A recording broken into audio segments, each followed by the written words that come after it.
It seems like Kirby is always getting around on a warp star, but how long does it take before he actually gets to his ride in every Kirby game? Check out how broke he looks without the lambo. This is Kirby's first game, Kirby's Dream Land on the Game Boy, and as you might expect from the Game Boy's 2 buttons, this one is pretty simple. By constantly inhaling and exhaling in the air, Kirby's airspeed becomes much faster, and luckily this game has a warp star at the beginning of the first stage, so with well-timed exhales to avoid my mortal enemy, Bronto Burt, in the air, I get to the warp star in under 30 seconds. 29:46! Sub 30, let's go! Perfect tech. Kirby's Adventure requires a bit more work to get Kirby's ride, but first things first, obviously the warp star I spawn in on doesn't count. I'm not the one that grabbed that. That's like saying your mom's minivan is yours because she dropped you off at school or something. For this challenge, I need to be actionable with Kirby before or while touching the warp star, so for this game, that means making it through all of stage 1 and going through the beginning of stage 2. Now, you may be thinking the float canceling strategy from the first game would work here too for increased airspeed, but the lag it made was way more of a time loss than just dashing and jumping. So after a few runs of me getting hit or dying due to poorly timed jumps and game lag, I eventually got a run I was happy with. The main points to focus on here are well-timed jumps, floating as little as possible, getting good enemy RNG, and avoiding that schmuck Bronto Burt. I ended up getting the star in 1 minute and 19 seconds, and that was perfect gameplay, so it's probably a world record. Come on, you don't have to mention the low health bar in the comments. NES games are hard, right? Now we jump back to the Game Boy again for Kirby's Dream Land 2, which required me to beat all of level 1. So 3 stages, a mini-boss, and a boss before being able to touch a warp star. The best strategy to start with hasn't changed from Dream Land 1. I'm float canceling to move quicker in the air, but this game has copy abilities like Kirby's Adventure, so I can get burning, which is a faster and safer movement option in the air,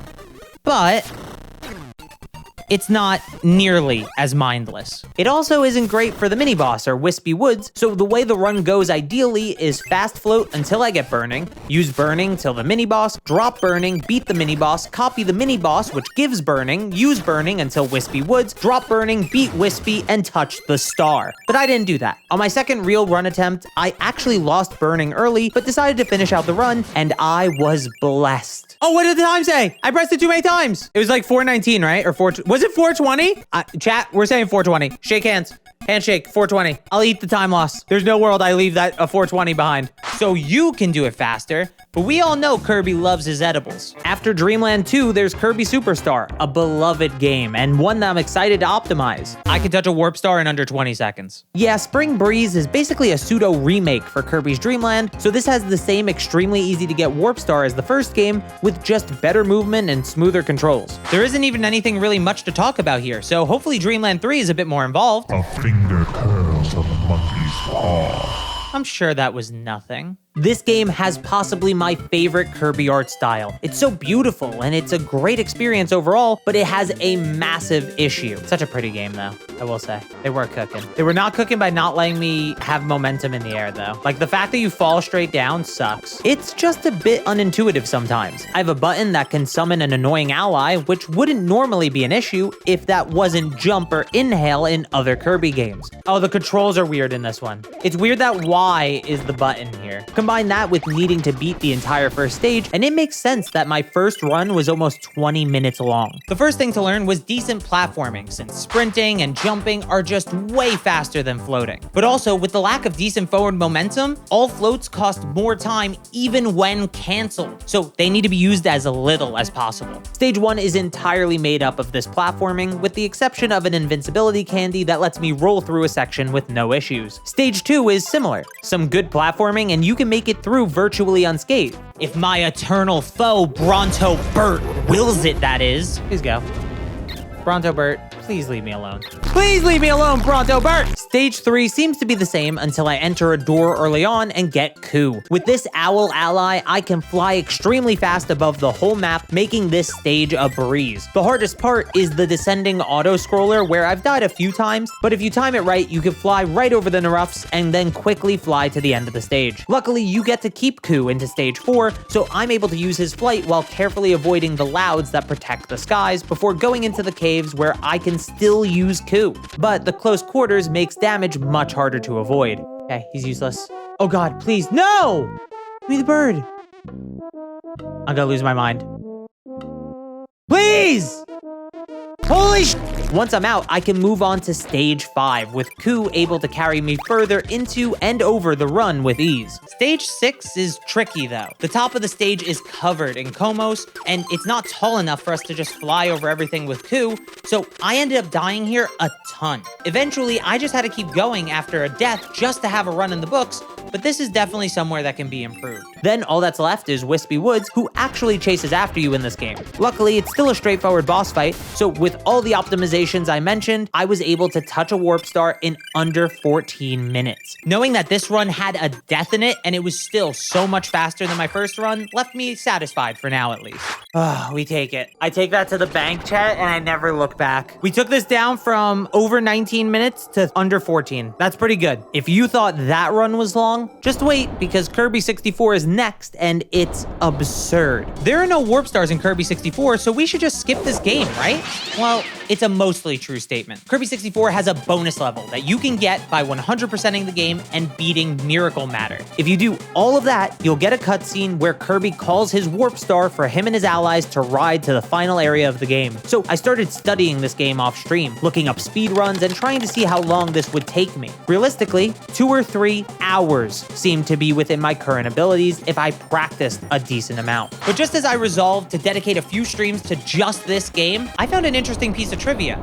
This game has a built-in cheat code. With a precise sequence of buttons when the HAL logo appears, you can generate a 100% save file. Oh, I did it! 100% file! Oh, go, go, go! Go! Wrong controller! Go! Skipping the need for me to 100% the game manually. Now, all I have to do is beat the boss. Okay, what do I absorb here? Oh, I got deflected.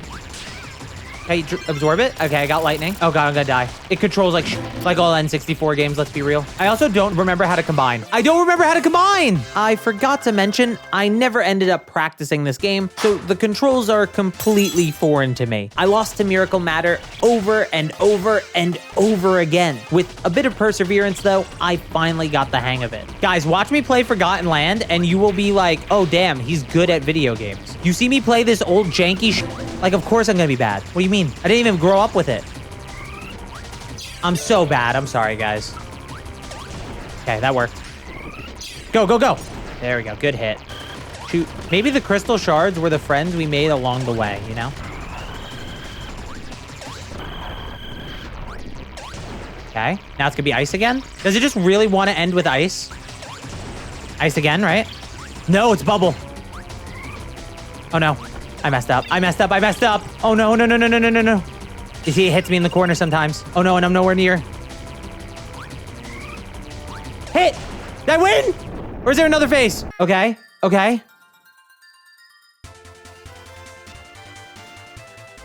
Chat, why didn't we get the cutscene?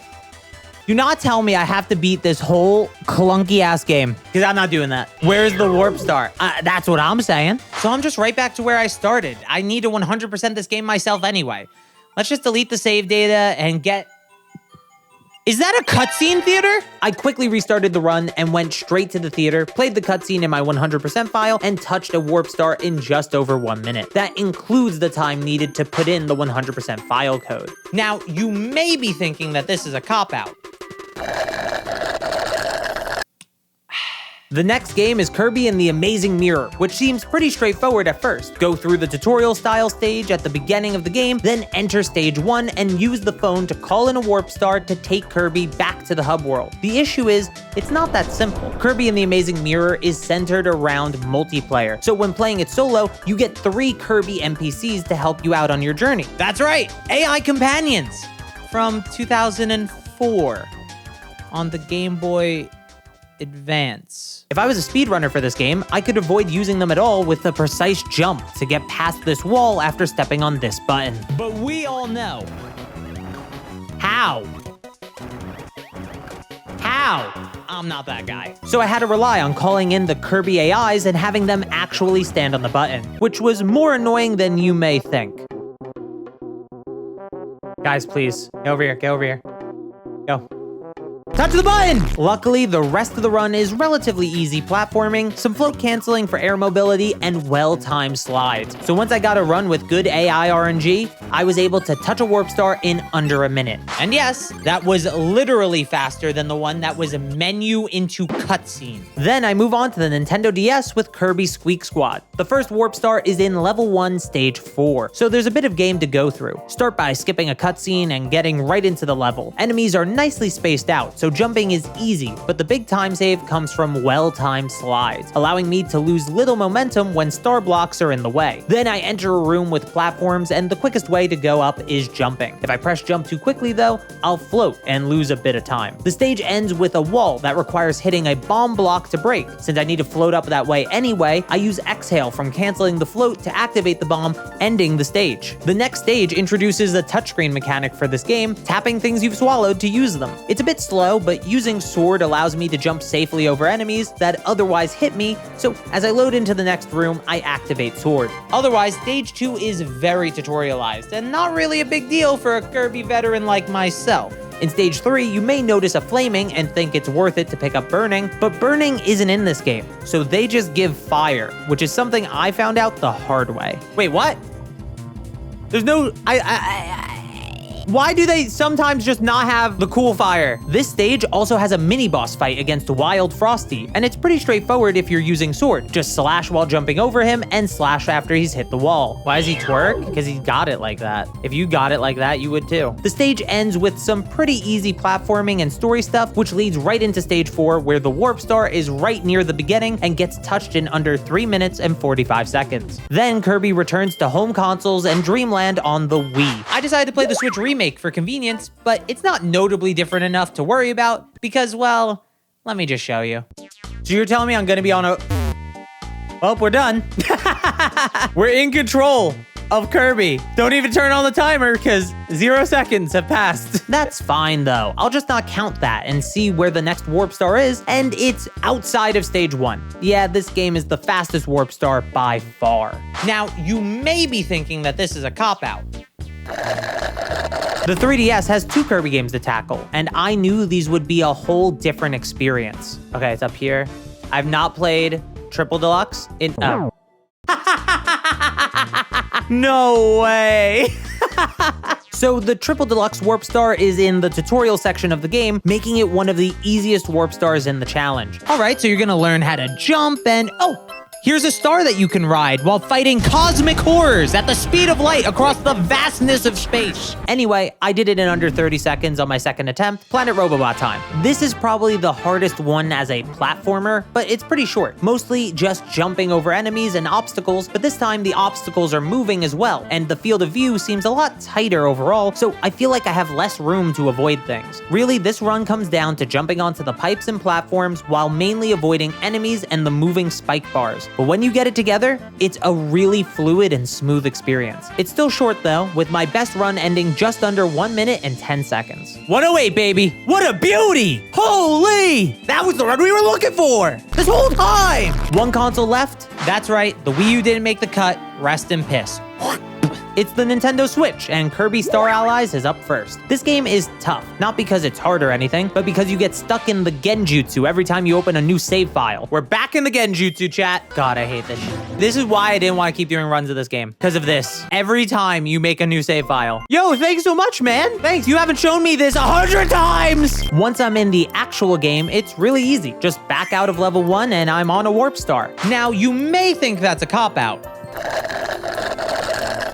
Fine, here's the other way. I play through the game normally until I get the ability to unlock marks. I can ride marks and fly over every single stage in the game at insane speeds until I finally fight King Dedede, which unlocks stage 2. Then I return to stage 1 and a warp star is waiting there for me to ride. It took me just under 25 minutes, but I cheesed this run already, so that's all you're getting. Which leaves me with the game I'm most familiar with, Kirby and the Forgotten Land. This game is the most different by far. The strategies I have to use here are unlike anything we've seen before. The main thing for speed in this game is slide canceling. By sliding forward and canceling it with a jump, Kirby moves much faster than just sprinting, which allows me to easily overcome the early sections of the game. Once I'm Kirby, I can drive through destructible terrain, but that's slower. So I follow the traffic laws, skip the cutscenes, beat some enemies, and I'm feeling great. Getting to show off my tech skill on an intense and long run has me excited.